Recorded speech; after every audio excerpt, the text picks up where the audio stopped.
If you are paying for Tailwind for Pinterest right now, you are wasting money. And if you're considering buying Pinterest for Tailwind, don't. And here's why.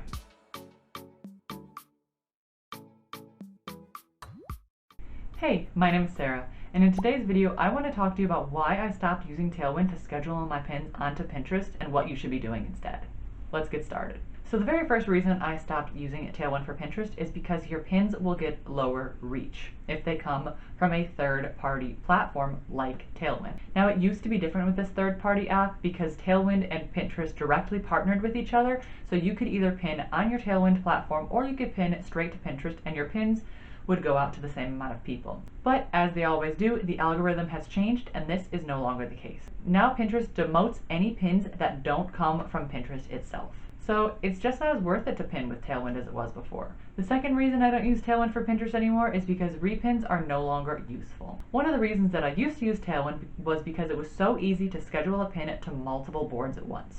But thanks to the algorithm change, repins are not as useful as they once were. For the best reach on Pinterest, you want to create one pin with a new design and pin it to the best board for that pin, and then you don't want to pin it anymore. You don't want to pin a pin to more than one board anymore.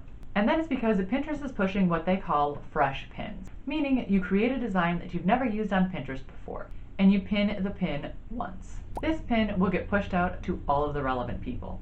However, if you pin that same design and that same exact pin to a second board, it will get pushed out to less people. You pin it to a third board, it will get pushed out to even less people. Basically, the more you pin that same design and that same pin, the less reach you are going to get. So you're better off not repinning any of your designs and just creating a new one. The third reason I stopped using Tailwind for Pinterest is because Tailwind is expensive. I had a subscription to Tailwind for a few years, and that was back when it used to grow my account. It was almost worth the price. I was working a full-time job and I didn't have the time to pin onto the Pinterest platform, so Tailwind was the perfect tool to do that for me. It saved a lot of time. But even then, to be honest, it still really wasn't worth the price for what you got. So now that it is even worse for your account to use Tailwind, it is a really smart expense to just get rid of. Especially if you are just starting out blogging and you're not making enough money yet to cover your expenses, it is really important to keep your expenses low when you first start out, and Tailwind is one of those things that you just don't need anymore. So now that we've gone over why you shouldn't be using Tailwind for Pinterest, what should you be doing instead? The best way to grow on Pinterest right now is to be manually pinning your pins.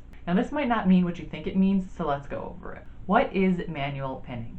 Manual pinning does not mean that you need to be at your computer posting the pin at the exact same time every single day. It just means posting the pin directly onto the Pinterest platform. And you can do this easily by scheduling it. This is a great way to save time so you don't have to be at your computer or phone all day long. If you want a quick tutorial on how to schedule your pins onto Pinterest, check out this video right here. Or if you want to check out one of my other Pinterest videos, check out this video right here. Don't forget to like this video if you liked and subscribe to my channel down below for more videos just like this. And I'll see you next time. Bye!